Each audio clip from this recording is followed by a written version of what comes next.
Morning, church. Good morning. Salamat sa yan, pakibati niyo yung mga katabi niyo. Ganda umaga. Baka buong linggo walang kausap yan. Kaya po. Hindi lumalabas ng bahay. Praise God na for a better weather. Pagpapala sa atin ng Diyos. Pag-iingat sa atin all throughout the week and all throughout yung nakapagyo. Eh, nakakatayo pa rin tayo. So, we can only thank Him for that. Today, allow me to share with you just a short devotion for this morning. If you could join me reading the book of Psalms. Psalms chapter 126, verse 5. Again, Psalms chapter 126, verse 5. It says, "Those who sow with tears will reap with songs of joy. Those who sow with tears will reap with songs of joy." It's a very famous verse, and I'm sure nabasa niyo na rin to before. And today, let me ask you a question. Sino dito na broken-hearted na before? Diba? I'm sure lahat dumaan tayo sa ganyan. Sino gusto mo broken-hearted ulit? Wala na, di ba? Pero yun nga, have you ever been heartbroken in the past? Or maybe may mga pangarap tayo na nasira, may mga plano tayo na hindi natuloy. When I read this verse, I remember yung mga Jewish people during their time of in the wilderness, when they were forced, not really forced, but it was destined for them to leave their homes and wander the desert for 40 years.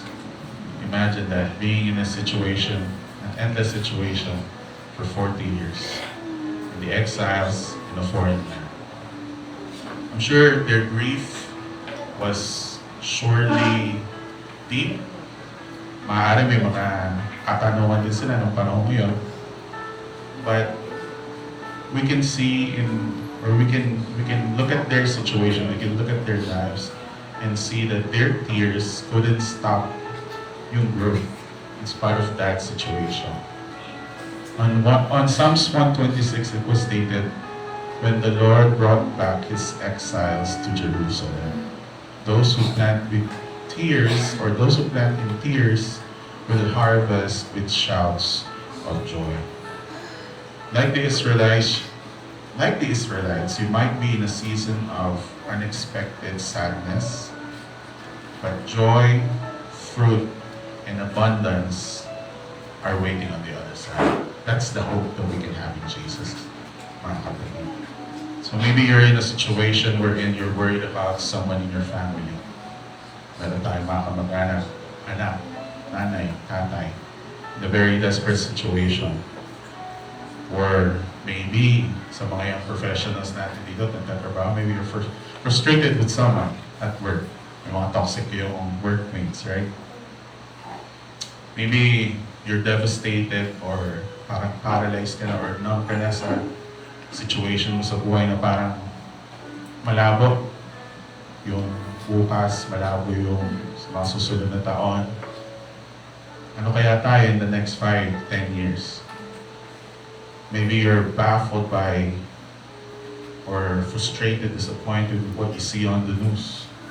Diba yung mga never-ending situation. I myself, I'm so affected with that, to be honest with you, mga kapatid. Maybe your health is failing you.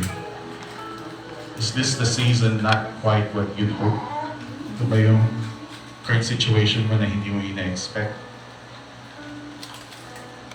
Maybe you truly want to make a difference and you want people around you to know God, but it's hard.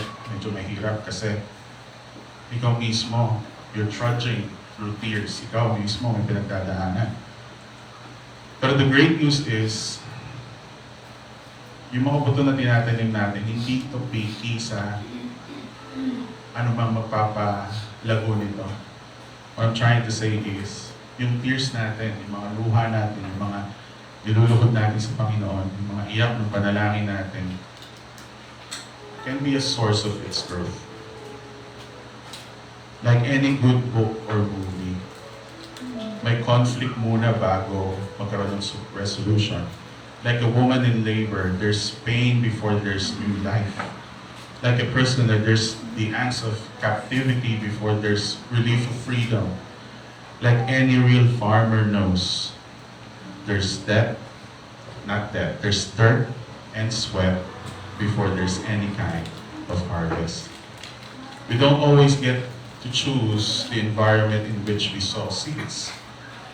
But regardless, we, people made in the image of God, are called to love Him and love people, to be fruitful and multiply, to go and make disciples, and to trust Him with our grief.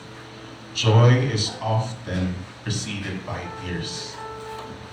Meaning to say, bago natin makamit ng kaligayahan, sometimes you have to go through some hardships first, which could give us great hope.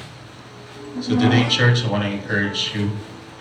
Let's continue to do good work God has put before us. Let's continue to plant seeds in faith, even through tears. Let's honor Him as we sow our seeds and trust Him with the harvest. So hold on, nobody. Do not quit. If you're questioning a lot of things right now, you can ask God to grant you another day of faithfulness. So I'd like to invite everyone to please stand up before we start our worship service, and let us pray. Father God, Lord, just wanted to thank you for this day, this wonderful day, Panginoon, Lord, that you have given to us. Thank you for the gift of life. Thank you for the things na ginawa mo para sa amin, yung pag-iingat mo sa amin all throughout the week. Maraming salamat, Panginoon. With the word that we've heard today, Lord God, it's hard to keep planting seeds, Lord, when we're discouraged, when we're heartbroken, but we know, Lord God, that you can turn all things for your glory, my God. Once again, Lord, we trust you. We surrender everything to you, our plans to you, Lord God, our future. Today, as we listen to your word, Lord God, may you bless Pastor Francis. May we listen to you wholeheartedly. And may you keep our minds, Panginoon, Lord, connected to you. Anything that you need to change in us and through us, Lord God, today, let it happen, Father. Only your name be glorified. As we worship you today, Lord God, may we worship you with freedom. May we pour out our hearts, our voices, Father God, Lord. Raise our hands, Lord God, to worship you. For you deserve everything, Father God, Lord. Maraming salamat naman sa kabutihan mo.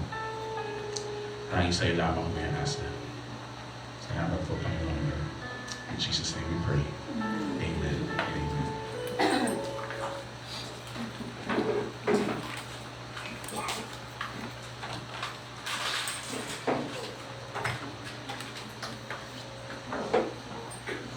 Alright, church, let's prepare our hearts to worship our Lord today.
you, Lord.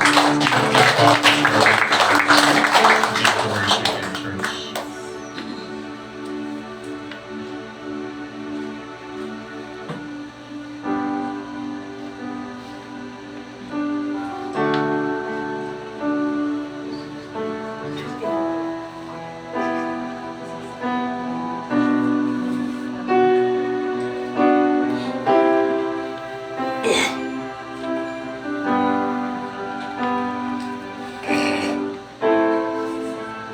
Sing church.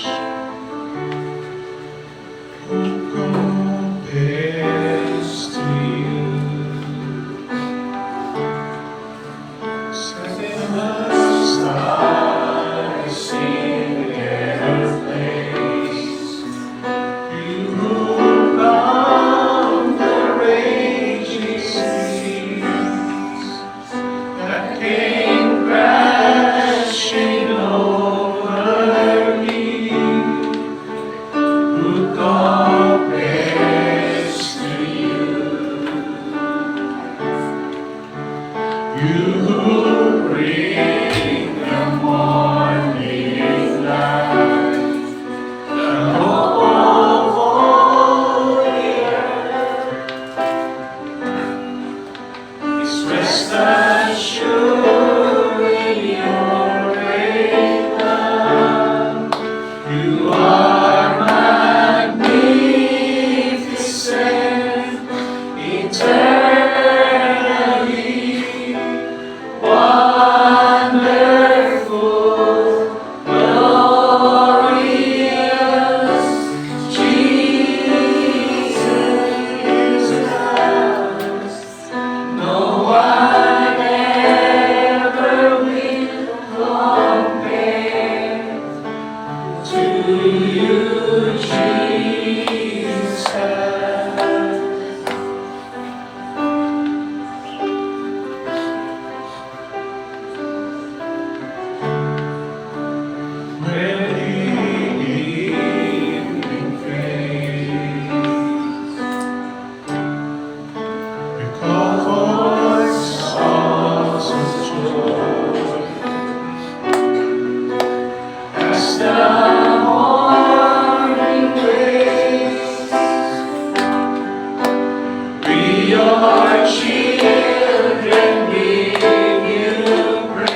suliranin man, lagi kang aawitan, ikaw lamang. Kahit kailan, di ka nagkulang, biyaya mo sa akin, laging laan. Ang pag-ibig mo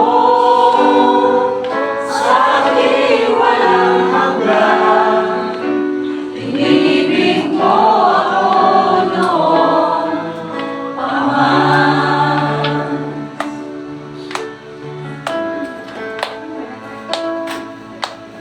Ikaw lang ang sasambahin, paligid man ay magdilim, Jesus.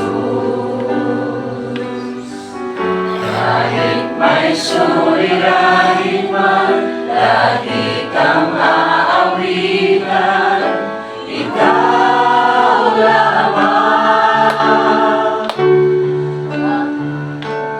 Kahit kailan, di ka nagkulang, biyaya mo sa akin, laging laan. Ang pag-ibig mo sa akin walang hanggan, inibig mo ako noon pa man.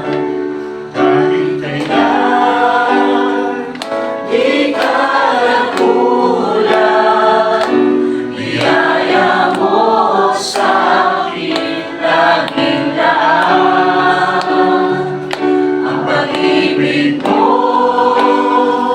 sa akin walang hanggan, inibig mo ako noon pa man.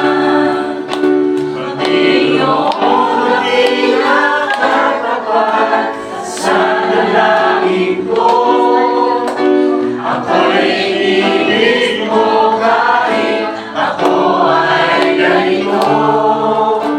Walang katapusan ang pagmamahal mo, walang pinipili ang puso mo. Panginoon, dakilang katapat sa dalangin ko, ako'y inibig mo kahit ako ay ganito. Walang katapusan ang pagmamahal mo, walang pinipili ang puso mo. Kahit kailan, di ka nagkulang, biyaya mo sa akin, laging laan. Ang pag-ibig mo sa akin walang hanggan, inibig mo ako noon pa man. The rest ng church. Kahit kailan, Di ka nagkulang, biyaya mo sa akin, laging laan. Ang pag-ibig mo sa akin walang hanggan, inibig mo ako noon pa man. Inibig mo ako noon pa man. Inibig mo ako noon pa man.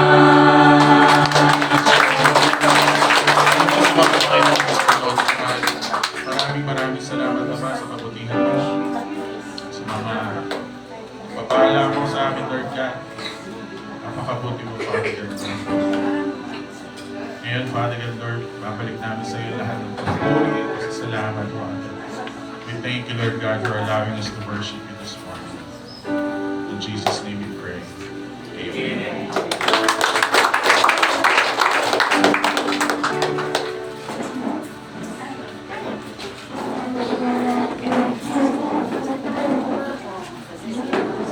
Sister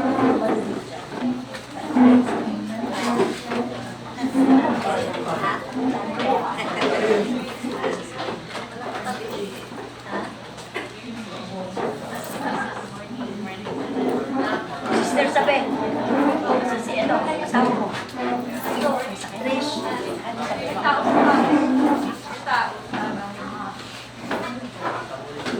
Ito pa, Lola.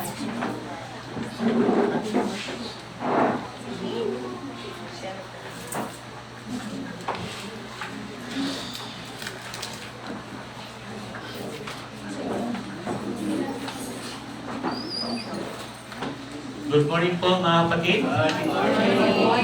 Praise the Lord. Pakibati nga po yung mga katabi nyo.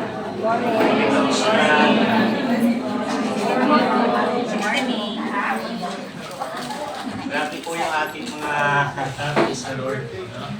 Talagang nakaka-bless. Parang gusto ko pa ulit tantayin natin yung isa pang kanta natin last song eh. Okay lang ba, Brother Seri? Tayo natin. Tayo ulit tayo. Pag-worship ulit tayo sa Panginoon. Okay lang po ba? Yes. Sa kahongan tayo, last song po natin, ulitin po natin. Sorry. Namnamin po natin yung message po nung last song. Napakaganda po natin nung mga kanta po natin. Amen, no? Pero itong last song po talaga, nawa ay madurog yung puso natin, magkaroon tayo ng reflection, talagang makita natin kung gaano kabuti katapat ang Panginoon. So, na? Asa pa ako isang mic? Isa pa ako. Worship pa ako tayo.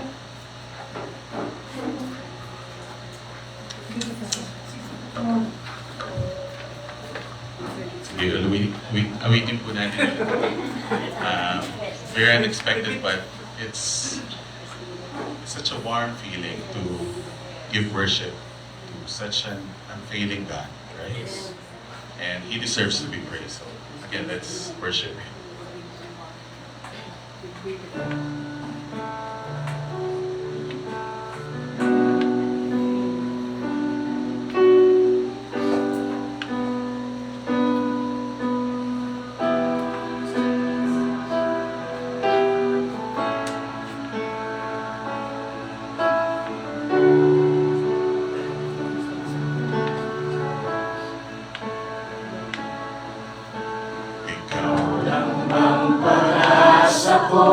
Tanging ikaw ang buhay ko, Jesus. Kahit ako'y nangangamba, basta't ikaw ang kasama, panatag na.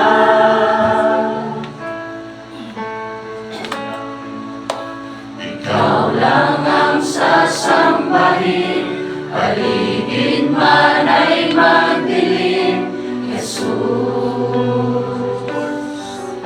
Kahit may suliranin man, lagi kang aawitan, ikaw lamang.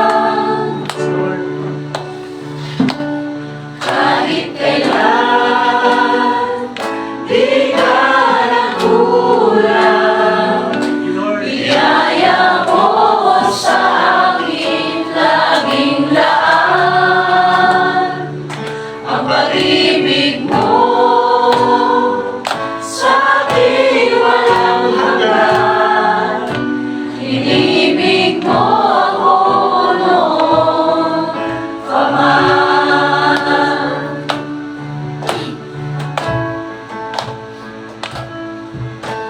Ikaw lang ang sasambahin, paligid man ay magdilim, Jesus. Kahit may suliranin man, lagi kang aawitan, ikaw lamang. Kahit kailan, di ka nagkulang, biyaya mo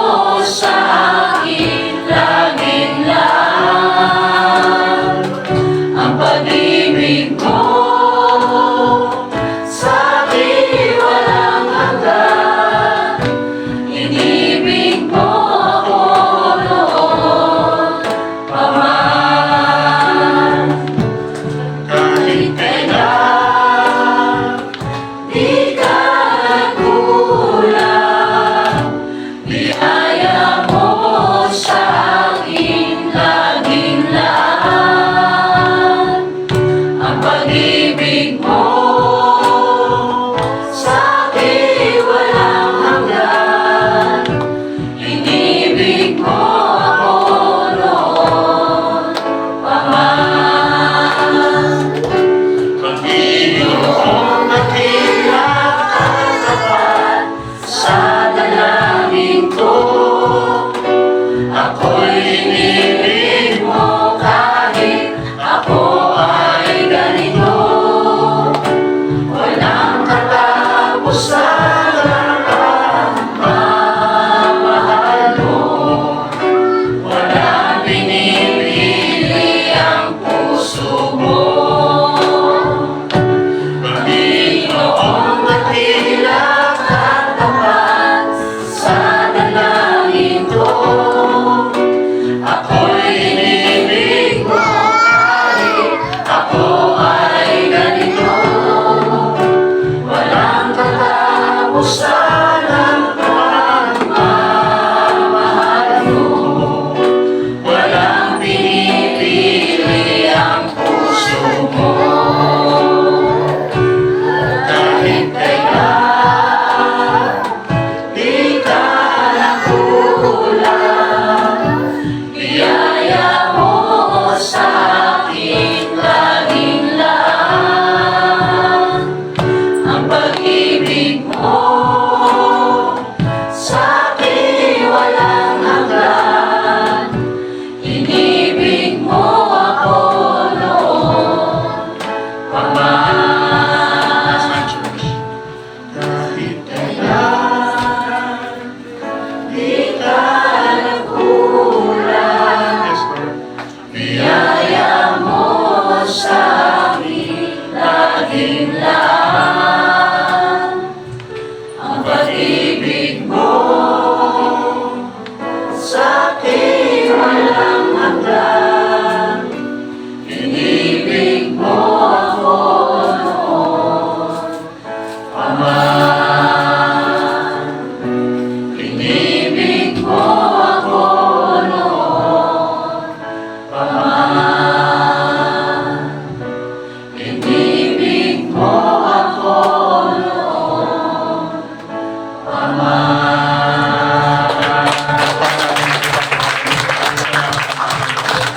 Salamat pa rin Lord sa mga kabutihan mo, mga pangako sa iyo. In Jesus' name we pray. Amen. Amen.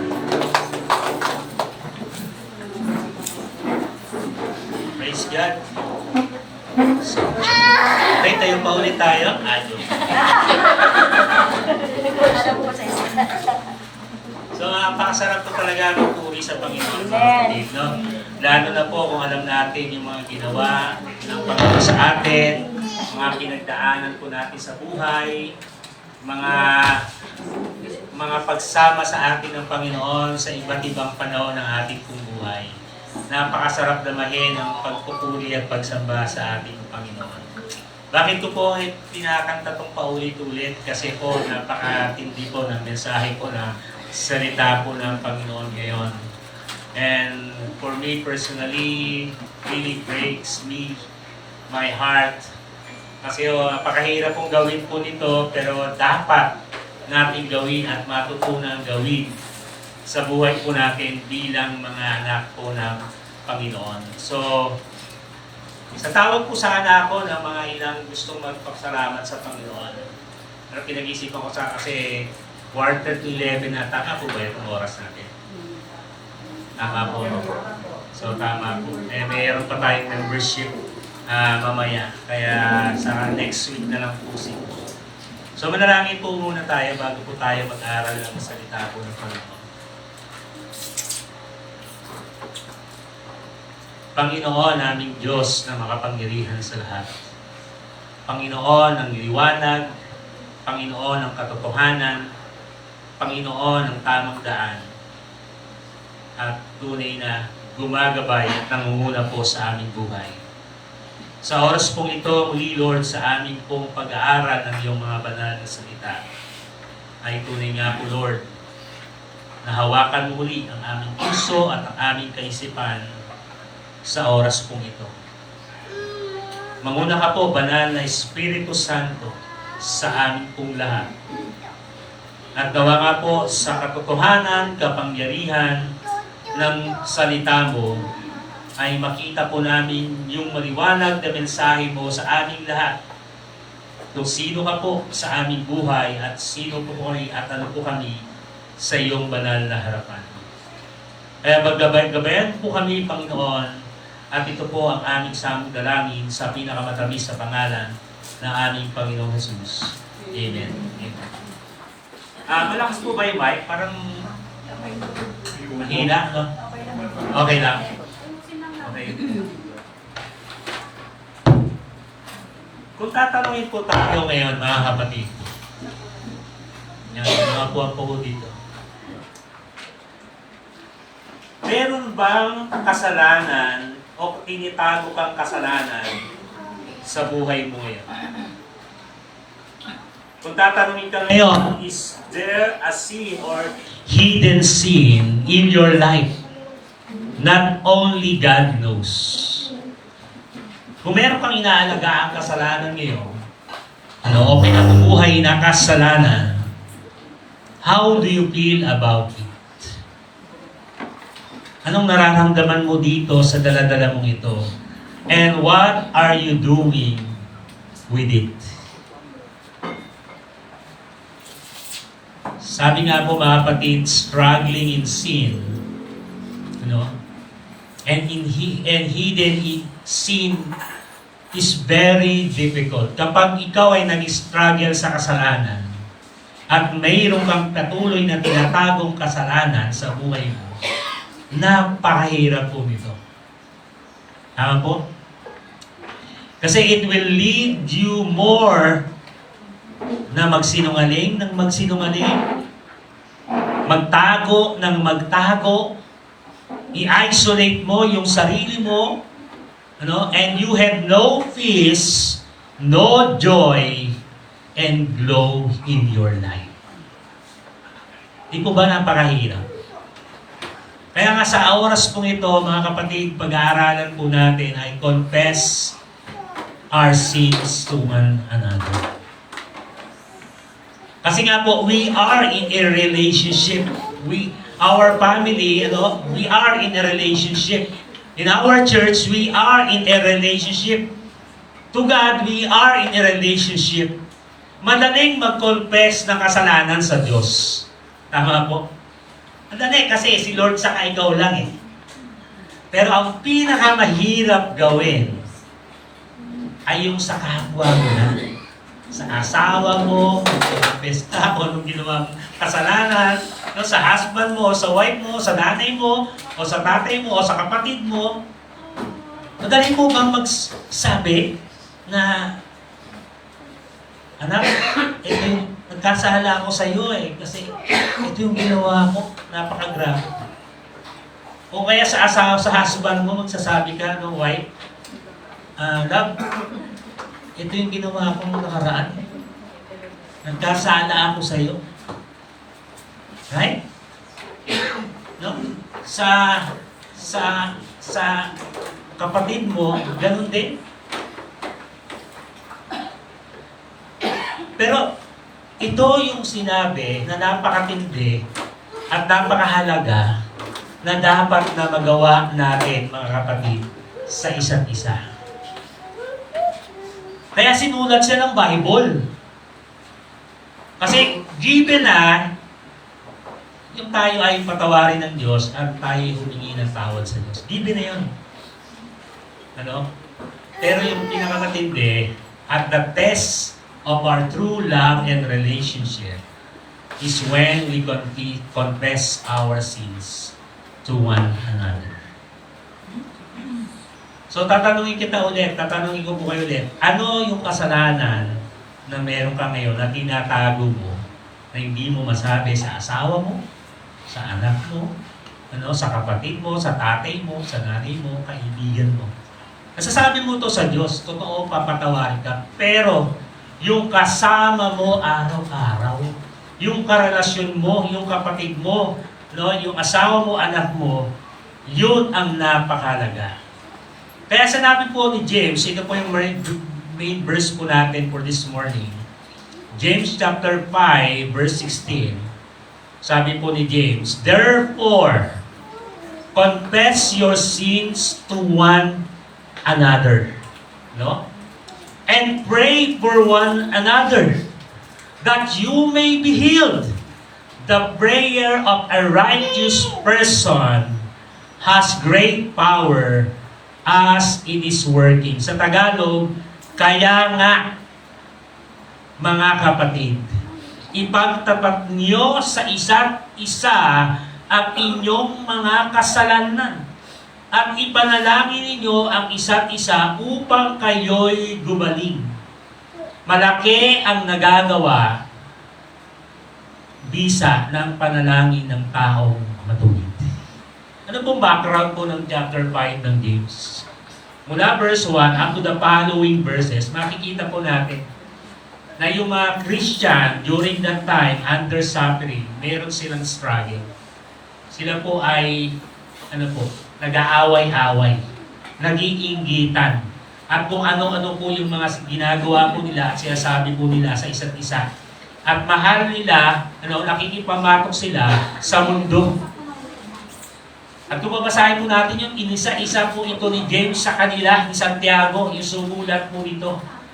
And then kung sa last part, ito nga po yung last part na sinabi niya, therefore, nasa conclusion na po siya, sa mga ginagawa nyo ito, para matapos itong problemang ito ng relasyon nyo sa isa't isa, para maging maayos kayo sa inyong relasyon sa isa't isa, sabi ni James, ipagtapat nyo kung ano ang mga pagkukulang nyo, kung ano ang kasalanan nyo sa isa't isa.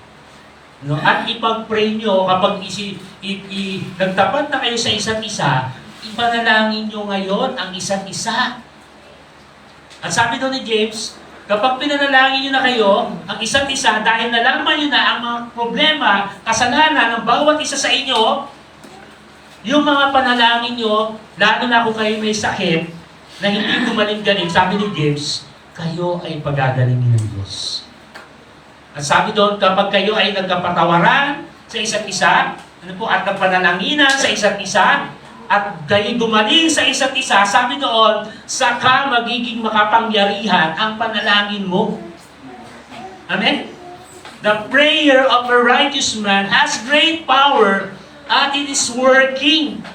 Napaka-makapangyarihan talaga ng prayer, mga kapatid. Pero hindi po ito nagiging makapangyarihan kasi po mayroon tayong problema sa isa't isa. Kahit napakatagal mo mag-pray, hindi yan magiging powerful, effective, at magmamanifest kung mayroong problema sa puso mo na ikaw ay inaalagaan. Sabi po ni Dietrich Bonhoeffer, wala po palitan na natin yung pakipalit. Nasira po yung ating dyan kasi natuluan, pero meron po isa yung pumalit dito. Pakipalitan na lang po ng bracket. Anyway, sabi po ni Dietrich, nandiyan po ba? He who is alone with his sin is utterly alone. He who confesses his sin to a brother knows he is no longer alone. Ang ganda po nito, mga kapatid, di po ba? Tama ho na nagpe-pray tayo, nagko-confess tayo ng kasalanan natin sa Diyos. Pero iba, yung merong kang kausap na alam niya yung pinagdaraanan mo, na feeling mo hindi ka nag-iisa. Napakahirap kaya na nag-iisa. Di mo ba? Naranasan niyo yun, yung hirap na hirap kayo, meron kayong pinagdaraanan, at meron kayong nagawang kasalanan, pero hindi niyo masabi. Ang bigat ng kalooban mo. Wala ka sa ayos na kaisipan. Para ka tuloy aligaga. Wala kang tulog. Bagsak ang mukha. Sabi ng Mahabuhay King Society, at ikaw ay mukhang kawawa. Ganun po katindi, mga kapatid. So it will lead us more to lie, to hide, afraid, isolated, And we will experience no peace, joy, and glow in our life if we will not confess our sins sa bawat isa. Sa iyong asawa, no, sa iyong anak, sa iyong kapatid, sa iyong kamag-anak, na nagawan mo ng kasalanan na hindi nila alam. Another verse, sabi po ni Saint Augustine, confession is an act of honesty and courage, admitting the truth about ourselves.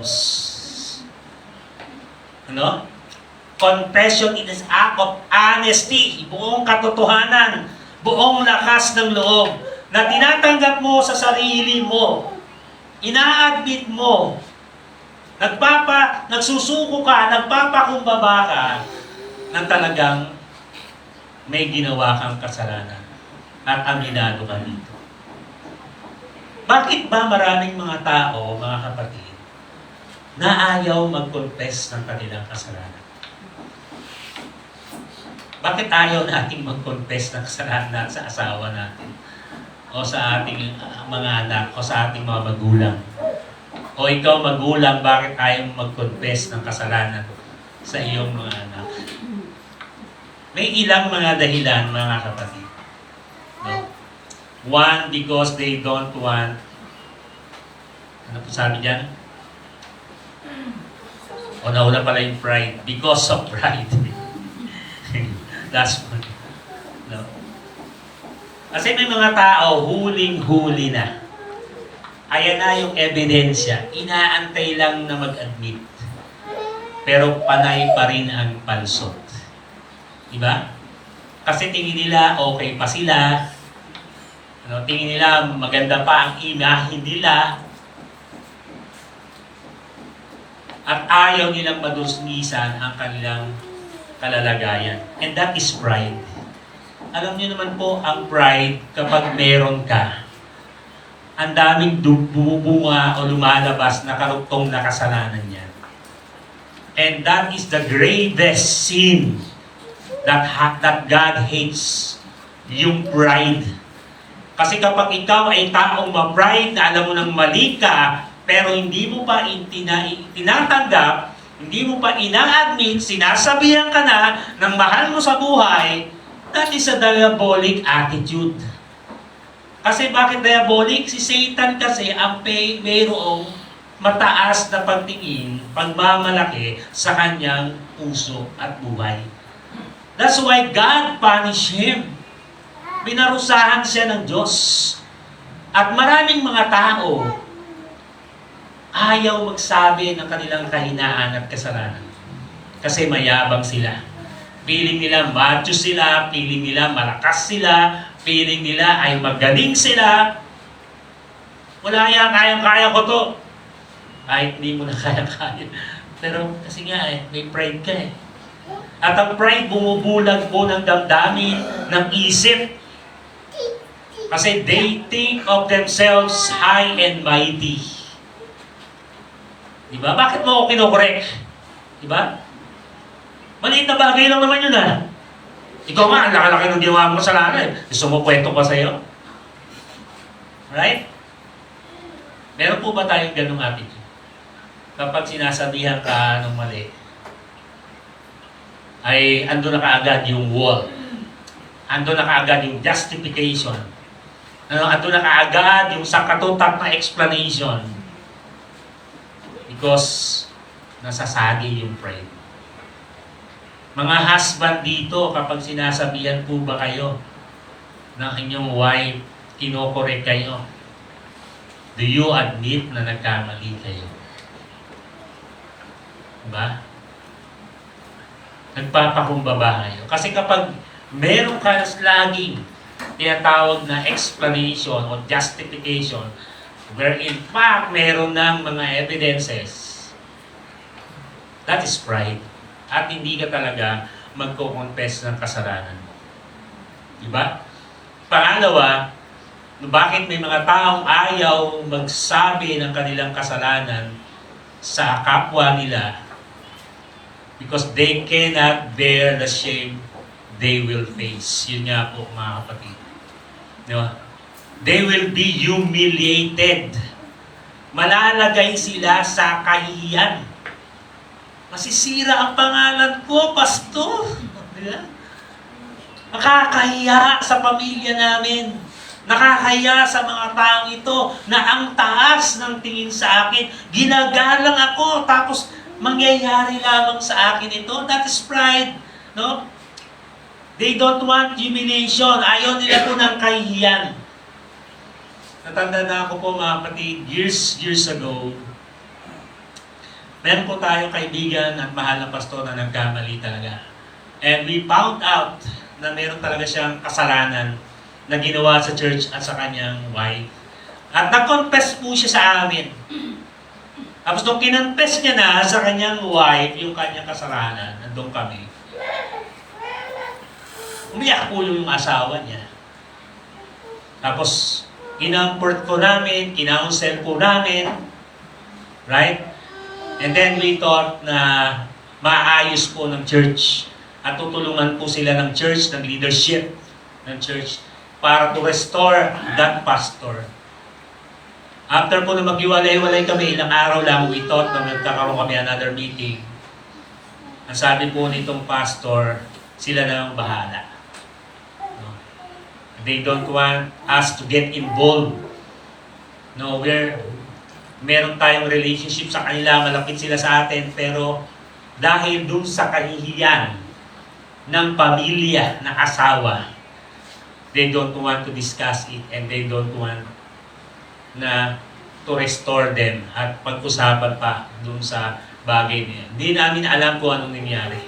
And then malaman po namin na balita na after 3 months, that pastor ay nirestore agad. Na-restore agad, bigyan senior pastor agad siya ulit, tapos nagpupit siya, kaya maraming umalis sa church nila. Right? At yun po yung nakakalungkot. Kasi pag talaga may ginawa kang kasalanan, humiliation talaga, kahihiyan talaga yun, at yun doon takot ang maraming tao. Because of pride, because of the humiliation, and they cannot bear the shame. At panghuli, they are afraid of the effects or results of it. Diba sa mga mag-asawa na narito? Takot ka ba na sabihin sa asawa mo yung ginawa mong sikretong kasalanan? Kasi baka batuhin ka niya, bugbugin ka niya, baka iwanan ka niya, baka palayasin ka niya sa bahay. Kaya takot. Diba? Sa mga estudyante at mga kabataan dito, ano yung mga ginagawa mong kasalanan? Na bakit ayaw mo i-confess sa magulang mo? Diba? Matatakot ka sa magulang mo, palayasin ka, bugbugin ka, at wala kang matirhan, tanggalin ang allowance mo, at disiplinahin ka. To confess, brothers and sisters, our sins really takes courage, humility, submission, and truthfulness. Again, hindi po talaga madaling gawin ito. Tama po? Sino po dito nahihirapan na mag-confess ng kanyang kasalanan? Sa kanyang asawa, sa kanyang magulang. Huwag na kayong magtaas ng kamay. Baka kulitin kayo ng asawa nyo, ng magulang nyo. Ano kasalanan mo, ha? Nagtaas ka ng kamay, eh. Pero meron, eh. Meron kayong tinatago ngayon.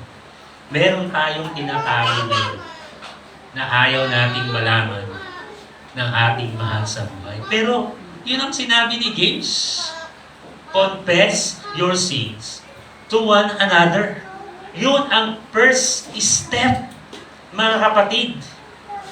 Di po ba? Kaya nga po, pangalawa, makikita po natin, why is confessing our sins to one another is very important. Bakit napakahalaga na matuto tayo na magbukas ng puso, kalooban natin na ipahayag sa ating kapwa yung ating mga kasalanan. Asawa mo man yan, anak mo man yan, kamag-anak mo man yan, o kapatiran yan na nagawan mo ng kasalanan. Bakit napakahalaga na tayo po ay humingi ng tawad sa kanila o mag-confess ng kasalanan sa kanila at humingi ng tawad sa kanila? So number one, it is the only way to freedom, to forgiveness and freedom. Ang hirap po ng may dala-dala. Wala ka talagang kapayapaan, wala kang kalayaan. Ang bigat, bigat, bigat. Ako po, naranasan ko na po yan. Nung panahon na ako po ay babagsak, ang daming bagsak, at patuloy pa akong nag-i-struggle. Ang hirap po ng walang kalayaan kasi meron kang nariritong dala-dala na dapat na ma-release. Makikinig po ba tayo, mga kapatid? No? Makinig kayo. Mahalaga po ito. Hindi ka mapapatawad kapag hindi alam yung kasalanan mo. At hindi ka makakalaya doon sa kasalanan mo kasi hindi mo sinasabi. Right? At meron pong mga matitinding effect yun mamaya. Sabi po ng Proverbs 28 verse 13, yan, whoever conceals his transgressions will not prosper. Take note of that. But he who confesses and forsakes them will obtain mercy.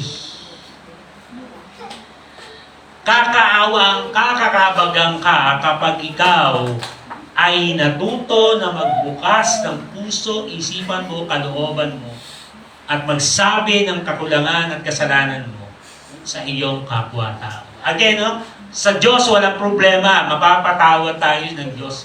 Pero yung guilt feeling natin hindi mawawala kasi doon sa tao, hindi tayo naghihingi ng tawad. Tama po. Misa kasi, patatawarin naman ako ng Diyos kahit hindi na ako humingi ng tawad dito sa aking asawa, sa aking kapatid, sa aking anak.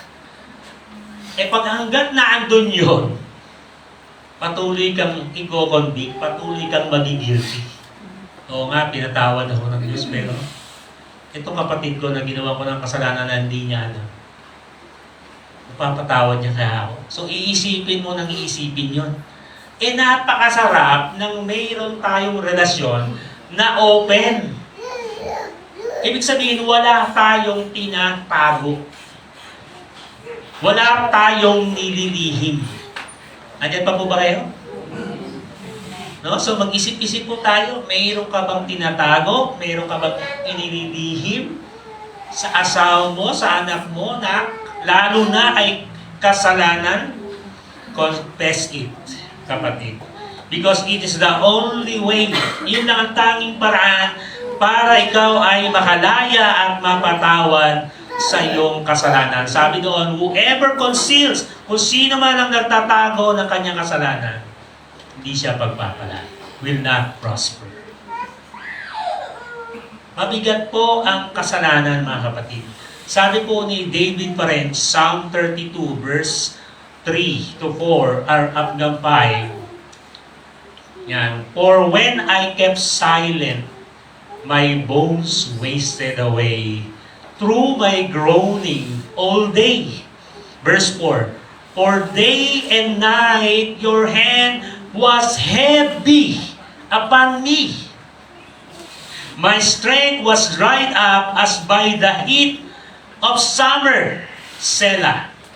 And verse 5, I acknowledge my sin to you, and I did not cover my iniquity. I said, I will confess my transgression to the Lord, and you forgave the iniquity of my sin. David, ang dami pong naranasan ganito. Ang bigat at ang napakabigat ng nangyari sa buhay niya. Because yung hindi pa siya nagko-confess, ikino-cover up niya yung kanyang kasalanan physically, bigat-bigat niya. Emotionally, ang bigat-bigat ng buhay niya. Spiritually, ang bigat-bigat ng buhay niya. Kaya sabi daw niya sa verse 4, "For day and night, your hand was heavy upon me." Kahit sinasabi mo ito kay Lord, pero hindi ko nakipag-usap doon sa person na nagawa mo ng kasalanan, bibigat pa rin ang kalooban. God will forgive you, God will understand you, but you must go to that person, kapatid, to confess your sins and ask for His forgiveness. Kaya sabi doon, nung nag-confess siya ng kanyang transgression, and you forgave the iniquity of my sin. Pinatawad mo ang lahat ng aking mga kasalanan. Amen? Kita niyo po yung realization ng prodigal son. So alam naman po natin yung kwento ng prodigal son, di ba? Yung isang may taong mayaman, may 2 anak, yung bunso, kinuha na kagad yung mana sa kanyang tatay, kahit buhay pa siya, nagpakadayo-dayo, nagpakamundo, nagpakasawa sa mundo, nung naubos yung kanyang yaman at kinakain niya lang ay pagkain din ng baboy, at kawawa-kawawa na siya, doon siya nagkaroon ng realization. Nagkasala ako sa Diyos, nagkasala ako sa aking Ama. Ako'y babalik para humingi ng tawad sa Kanya. Napakaganda pong realization.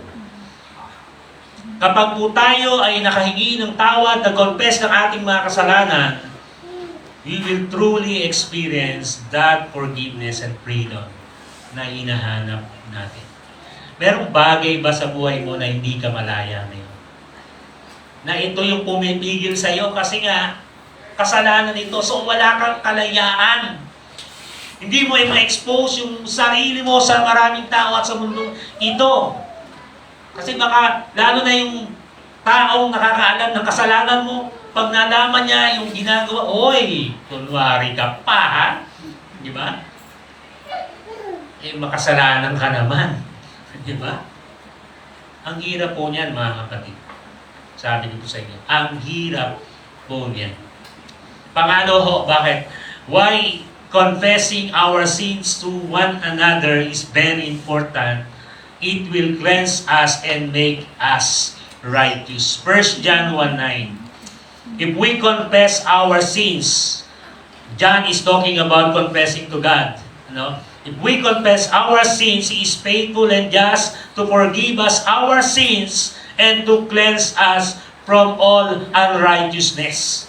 Kasi kapag ikaw humingi ng tawad sa Panginoon, nagsisi ka ng iyong kasalanan, dapat ang kasunod doon, yung tao na nagawa mo ng kasalanan, lalapitan mo, and you will really, really cleanse by that sin. You will really, really be cleansed for that sin sa iyong pinaghihirapang, pinagdadaanang kalalagay. Gusto po natin na maging matuwid. Di po ba? Gusto natin na maging maayos.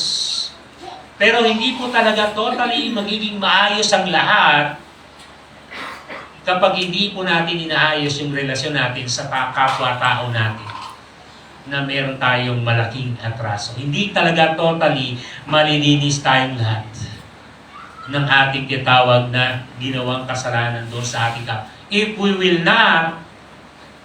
not confess it to that person, kapatid. Meron ka bang tao na iniisip ngayon na dapat mong kausapin at dapat kang mag-confess ng iyong kasinungalingan at kasalanan sa Kanya? If you want to be righteous, if you want to be cleansed by God,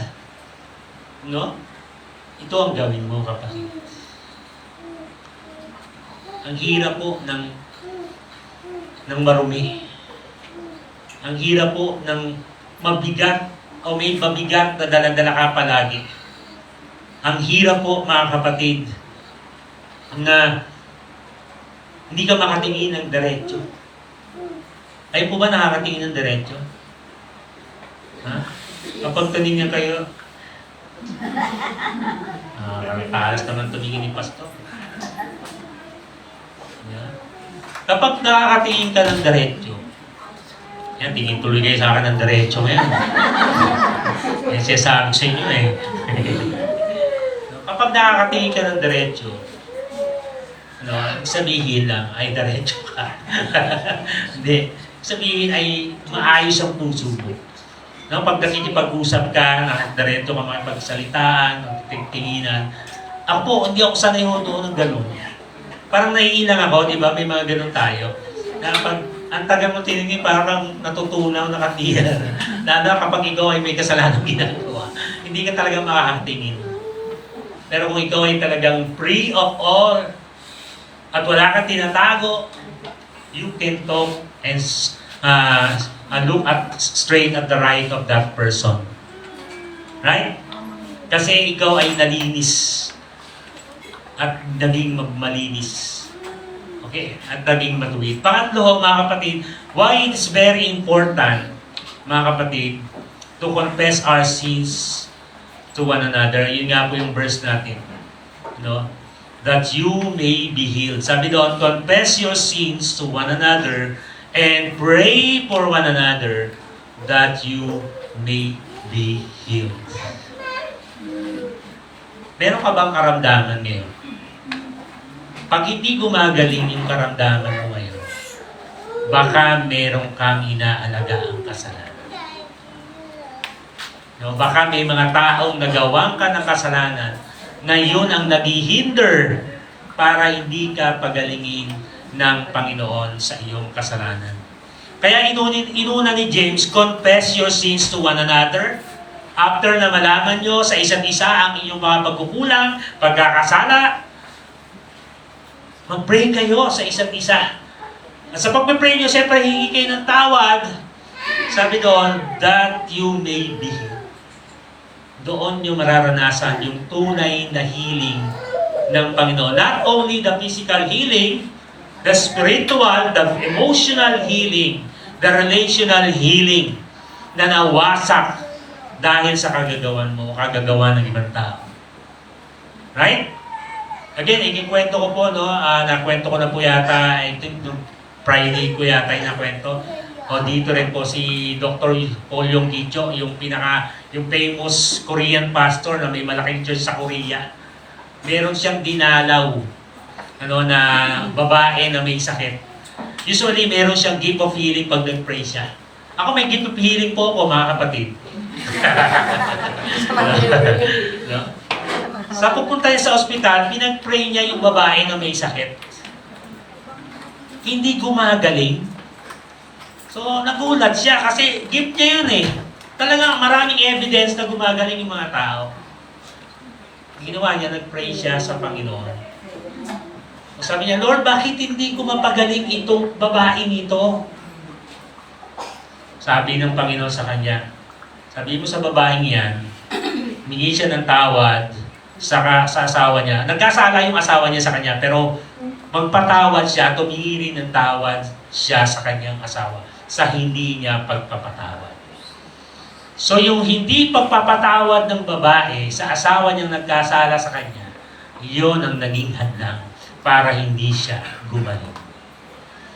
Kaya hindi tayo gagaling sa anumang karamdaman na meron po tayo, mga kapatid, kapag meron po tayong kasalanan sa ating kapwa o sa isa't isa na hindi natin ikinoconfess at hindi natin ipinag-pray. Right? Kaya you should evaluate your prayer life. You should evaluate bakit hindi ka gumagaling sa iyong karamdaman. Sino po matagal nang may karamdaman dito na parang hindi ka gumagaling?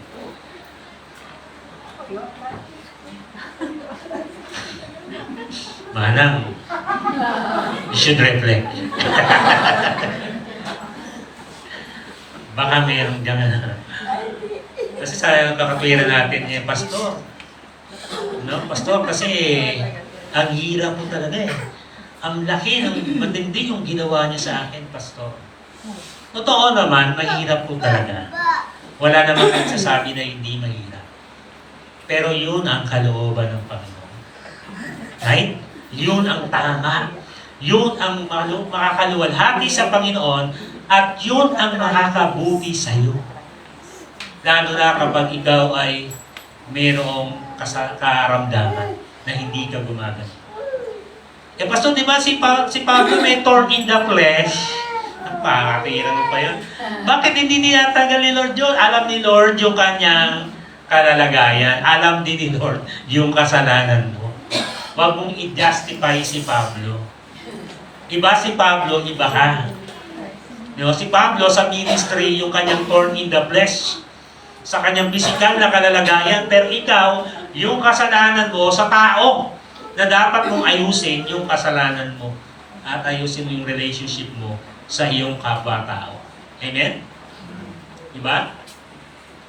So our sickness will be healed kapag po tayo ay nag-confess ng ating kasalanan. Charles Spurgeon, sabi niya po, "It is better to be broken with Christ than to be unbroken without Him. Confession breaks us and God heals." Ang galing na po. Kaya yung pagko-confess natin, meron po kapalit yan na magandang resulta. Especially to God. Ano pa po mga kapatid? Why it's very important na tayo po ay mag-confess ng ating mga kasalanan sa isa't isa. Ito nga po yung sinasabi po natin sa verse po natin. Our prayers will be more powerful and effective.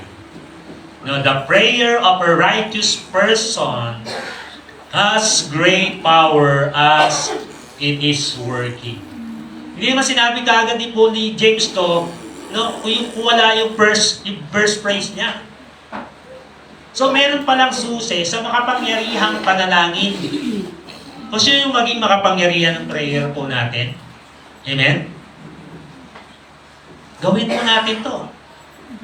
Kasi yun ang magbablock para hindi maging powerful, effective, manifested, at blessing yung prayer natin sa iba. Kapag tayo po ay may unconfessed na kasalanan or meron tayong patuloy na dinadaang pinamumuhay o inaalaga ang kasalanan, mga kapatid. Napakaganda po talaga ng panalangin, mga kapatid. Powerful pa talaga po ang panalangin. Hindi lang siya talaga nagiging powerful dahil tayo ang may problema.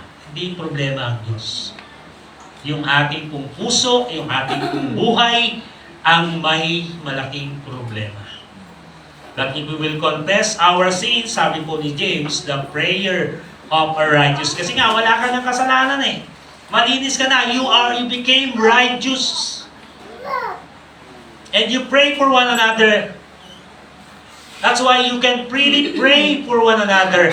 For others who's struggling, who has a problem, who has a difficult situation, you are freely and powerfully can pray for that brothers or sister or your family.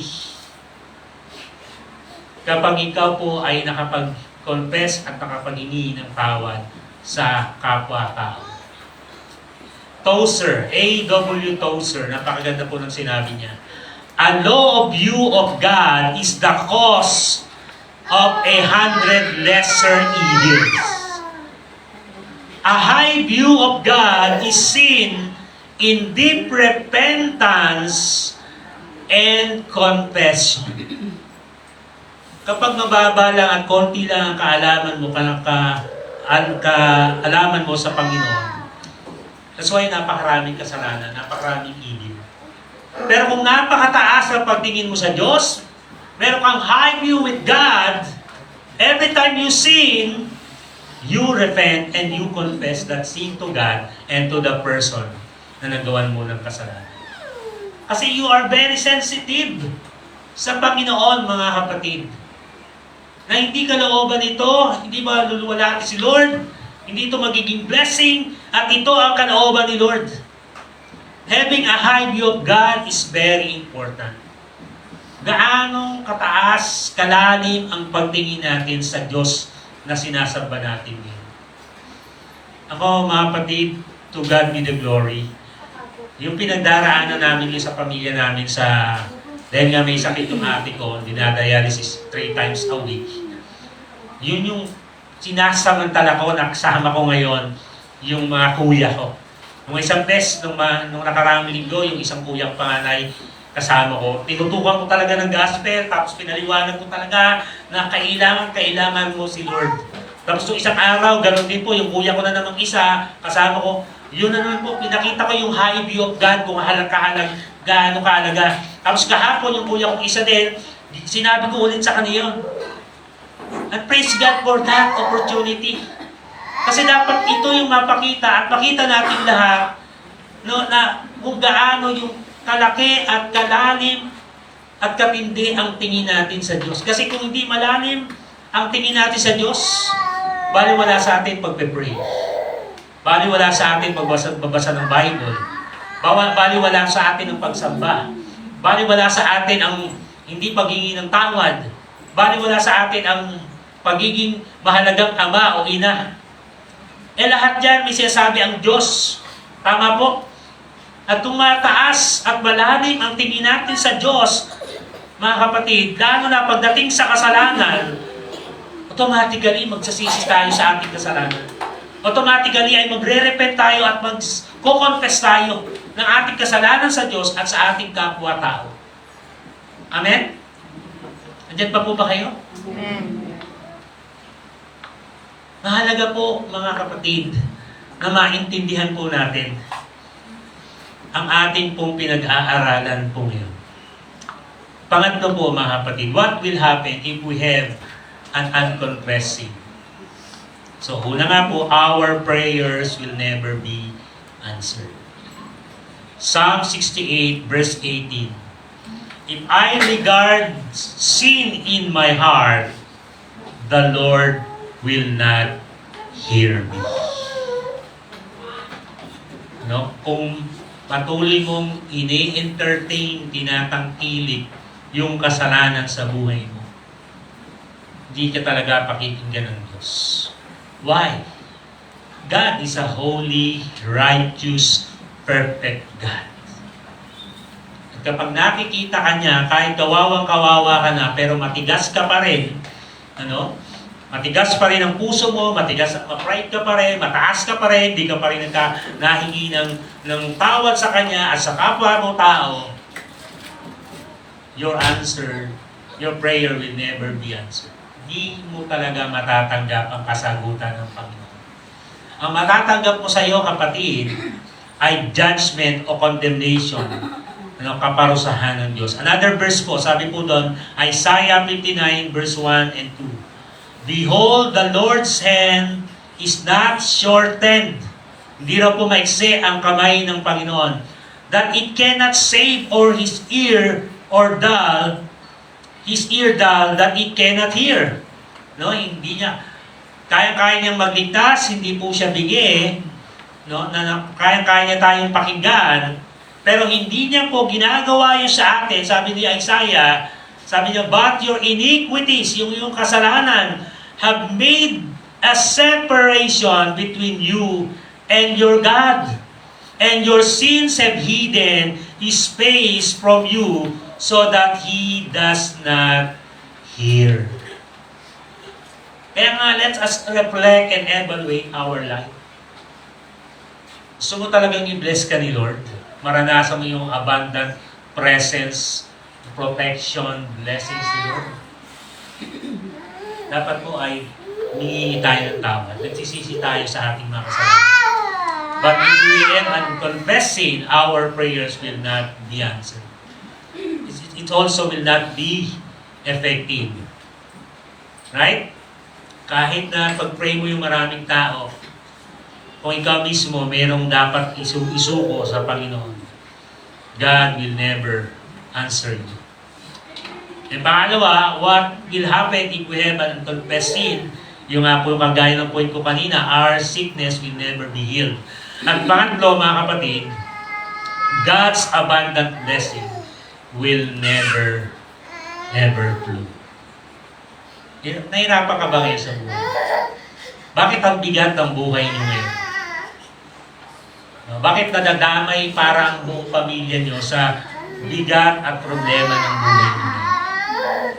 Kasi baka meron kang kasalanan na tinatago o inaalagaan sa buhay mo, na dapat ay patayin o isuko at mawala at humihingi ng tawad. Dati, ang Israelites, mga kapatid, nakipaglaban sila sa gera. Ang dami po nilang gera na napagtagumpayan. Minsan, overconfident po yung mga Israelita dahil yung bansa nilang kakalabanin ay napakaliit lang. Pero nung nakipaglaban sila sa bansang ito, natalo sila, ang liit na bayan. Samantalang yung mga bayan na kinalaban nila ang lalaki. Iyakan tuloy sila. Sabi nila, Lord, bakit kami natalo?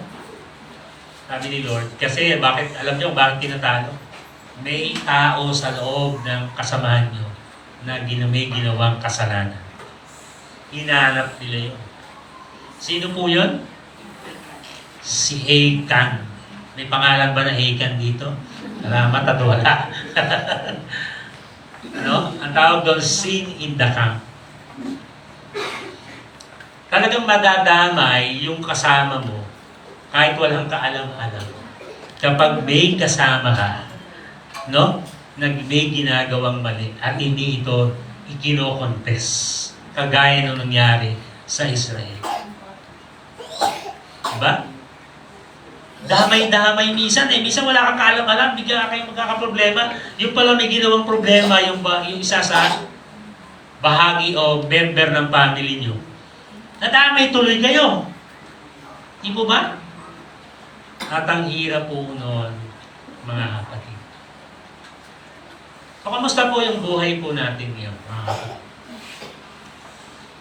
Meron ka bang kasalanang katuloy na inaalagaan na dapat mong sabihin sa iyong asawa, sa iyong anak, sa iyong magulang, sa iyong kapatid? Paano po ba natin gagawin ito, mga kapatid, for our practical application? So sa tao na nakagawa ng kasalanan, ito po yung una mong dapat gawin. Pray and talk to the person you have wronged personally. Madali ba to? Pastor, ang hirap niya. Magsasabi ako sa misis ko. Magsasabi ako sa husband ko. Itong ginawa ko, Lord. Pastor. Pastor, ang hirap magsasabi ako sa nanay ko, ganitong katindi yung kasalanan ko. May dapat mong sabihin. Gusto mong makalaya? Ano? Gusto mong makapayapaan? Gusto mo ng kagalakan? Gusto mo na magliwanag yung buhay mo? Hindi ito madali talaga, mga kapatid. Kaya nga kailangan mong mag-pray. Na puntahan hanggat hindi pa huli ang lahat. No? Puntahan yung tao na ginawan mo ng kasalanan. Kapatiran man, magulang mo man, husband mo man, or wife. Ano po? O kamag-anak mo, puntahan mo siya, pag-pray mo, kapatid. Nabigyan ka ng Panginoon ng lakas ng loob na harapin siya kahit mahirap. Nagawa niyo na po ba ito? Ako po marami ng beses nagawa ito. Ang hirap. Kasi nga, papasok po tayo doon sa pangalawa. Prepare yourself for the possible violent reaction or results when you have your confession. Handa mo sarili mo. Worst come to worst. Kaya ang gagawin mo lang dyan, tahimik ka lang habang siya ay binubuga na yung apoy at sinusunog ka na. Magpapakumbaba ka na.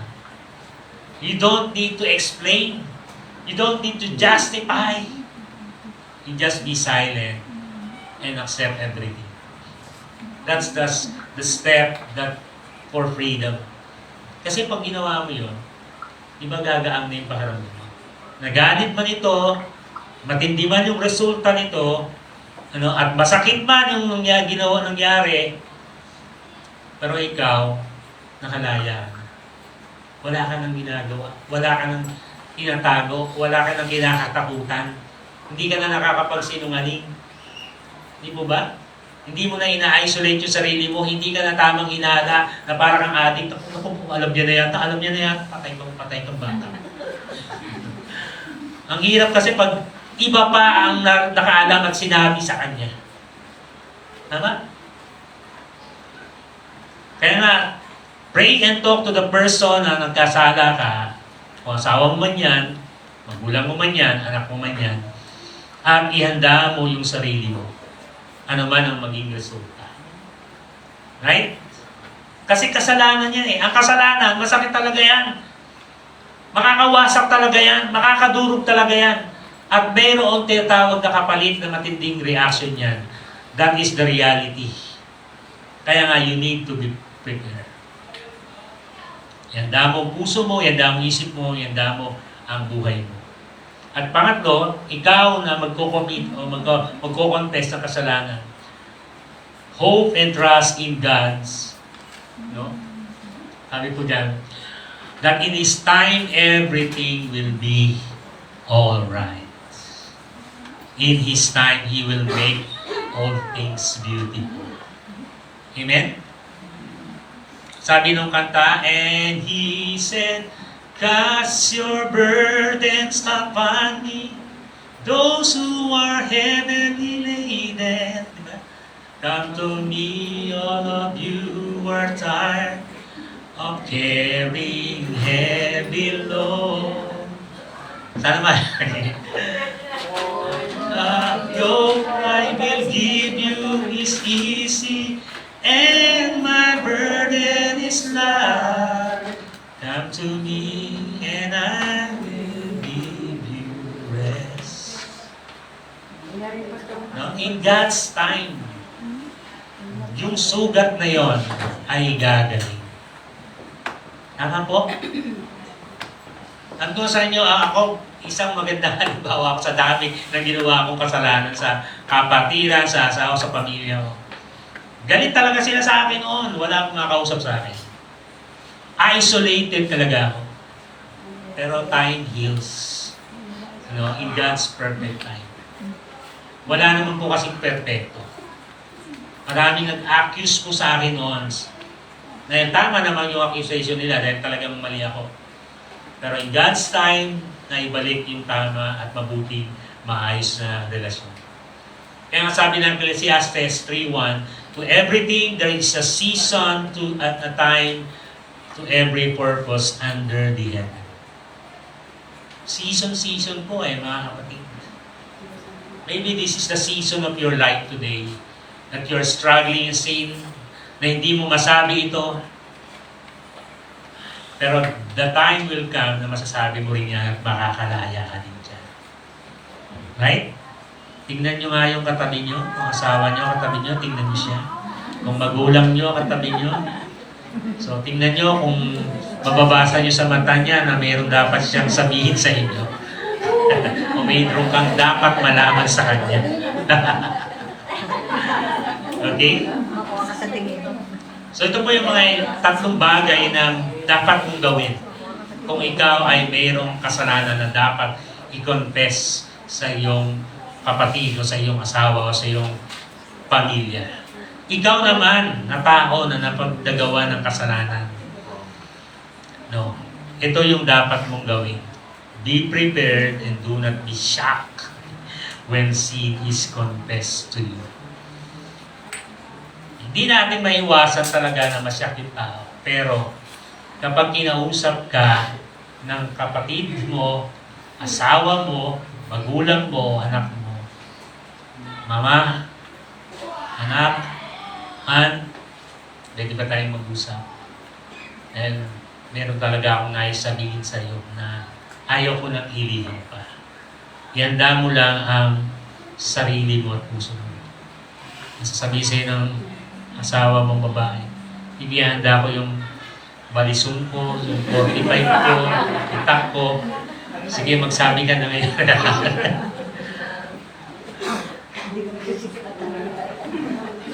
Mawawasak talaga yung tao kapag nagsabi ka ng kasalanan mo sa kanya. Madudurog talaga siya kasi hindi niya akalain, di ba? Hindi niya akalain na nagawa mo pala itong kasalanan. Pero nagawa mo eh. Naghirap ka nga, nag-struggle ka nga. At gusto mong kalaya at maging maayos. Kaya kung meron kang tatanggapin o sasabihin sa iyo na i-confess sa iyo na kasalanan ng pamilya mo o ng kapatiran, handa mo lang ang puso. Handa mo lang ang isip mo. Handa mo yung emosyon mo at salita mo. Pangalawa, pray that mercy, grace, and forgiveness will abound. Yan. Pag-pray mo, kaya nga mahalaga, nasabi doon, magpe-pray kayo eh. Confess your sins to one another and pray for one another. No? Kasi nga, doon makikita talaga yung tatag mo kung ikaw ay sinabihan ng kasalanan ng kapatid mo. Ano sinabi sa iyo, yung kasalanan niya sa iyo. Doon talaga makikita at magre-reflect yung Christ-likeness sa iyo o magre-reflect yung pagiging dragon mo o leon mo. No? Paano ka magsasalita at magre-respond dun sa taong may ginawa sa iyong kasalanan. That's why pangatlo sabi doon, remind yourself of how God forgave you and cleansed you of your sins. Masakit po talaga yon mga kapatid.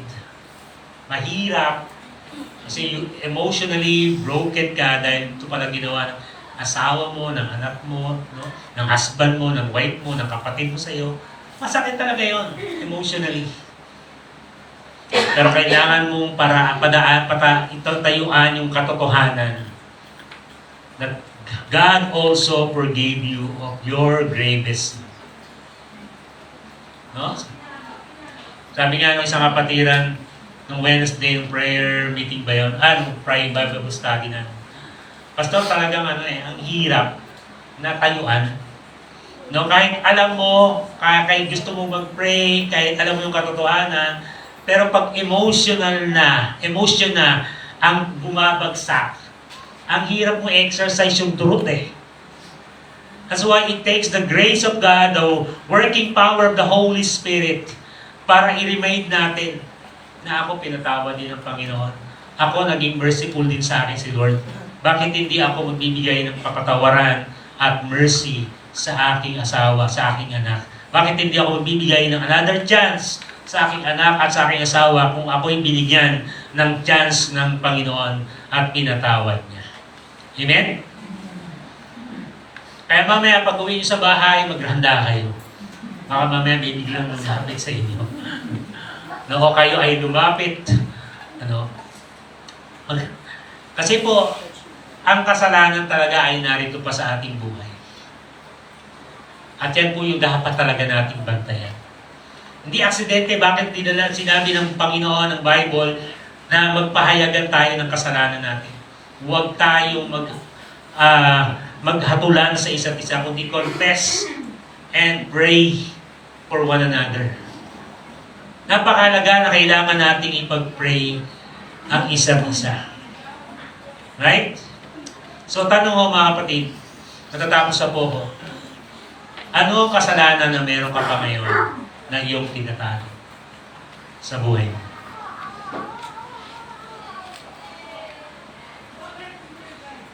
Kailan mo ito isusuko o sasabihin? Lalo na sa pamilya mo. Sa Diyos, sinasabi mo na ito. Pero sa pamilya mo, sa kapatiran na nagawan mo ng kasalanan,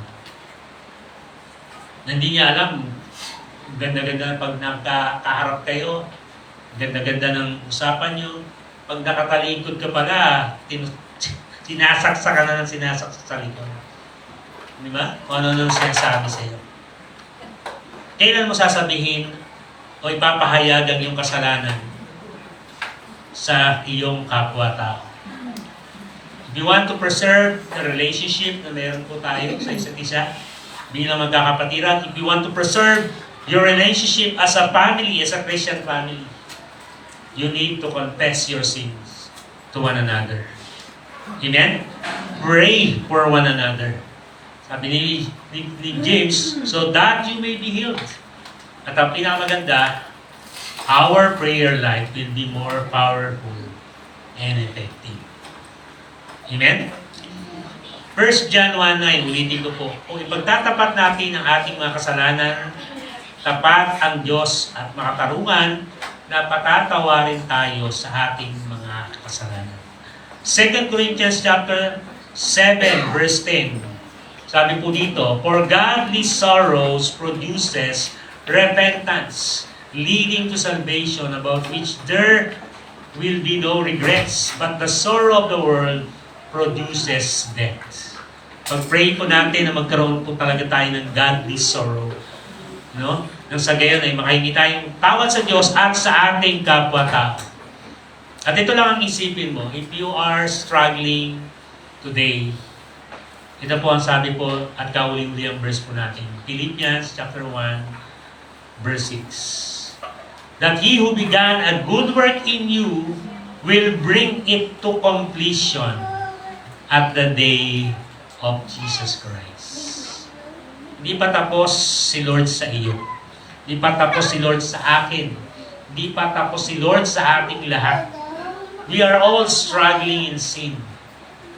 And what we need to do lang ay maging honest tayo for that struggle of sin na meron tayo. Especially to the people around us, mga kapatid. Kaya nga, I hope and pray na magkaroon tayo lagi ng reflection. Ang pastor niyo po hindi perfecto. Kung sasabihin ko at papahayag ko sa inyo yung mga struggle ko sa kasalanan, masabihin niyo sa akin, "Pastor, huwag ka nang magpastor sa amin. Makasalanan ka pala." Totoo naman po. Pero babalik ko sa inyo ang tanong, kayo ba walang struggle sa kasalanan? That's why we need to pray for one another. Right? We do that, we should not judge one another.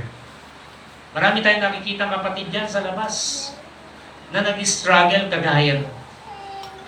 Kapatid ka niya, kailangan ka niya. Kung mahal mo siya, ipagpe-pray mo siya, tutulungan mo siya. Lalo na if she or he is living in sin. Amen? Kaya nga mga kapatid, ito po ang mensahe ng Panginoon sa umaga pong ito. Let us close our eyes. At sa umaga pong ito ay magkaroon po tayo ng personal prayer, mga kapatid. If the message of the Lord struck you today and enlighten you today, talk to the Lord right now. Kausapin po natin si Lord. And if we are struggling na meron pa tayong mga tinatagong kasalanan, lalo na po sa ating kapwa-tao, sa ating asawa, mga anak o sa ating magulang, sa ating mga kapatid sa pananampalataya, ipag-pray po natin, nalapitan po natin sila, magpakumbaba tayo sa kanila, at humingi tayo ng tawad sa kanila. And you pray for one another. Lumapit po tayong lahat sa Panginoon. Sama-sama po tayong manalangin sa Kanya sa oras po ito. Let's have a personal prayer to the Lord.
Lord, sa oras pong ito, kami pong lahat ay lumalapit sa iyong banal na harapan.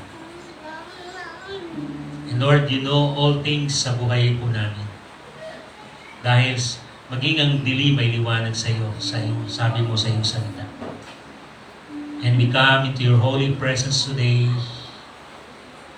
at wala kaming tinatago, kundi kami po ay patuloy na nagpapakambaba at humingi ng awa mo at habag mo. Panginoon, tulungan mo po kami If we are struggling sa kasalanan at may nagagawa kaming patuloy na kasalanan sa iyo at sa aming mga kapwa-tao, help us, Lord, na magkaroon ng tapang at lakas ng loob at kapakumbaba na lumapit sa mga taong nagawan po namin ng kasalanan. Na sa gayon ay maipanalangin niya kami o magpanalangin na kami na tunay na makita sa amin ang iyong pagkilos at kapangyarihan sa buhay po natin. May mga kapatid man ngayon na nag-struggle about this lesson of God. Help them, Lord, na talagang to step up, have the courage, Lord, to speak to the person na nagawa niya po ng kasalanan and to ask forgiveness. Thank you, Lord, for your message today. And this is all we pray in Jesus' mighty name. Amen. Amen. Morning po, Mama.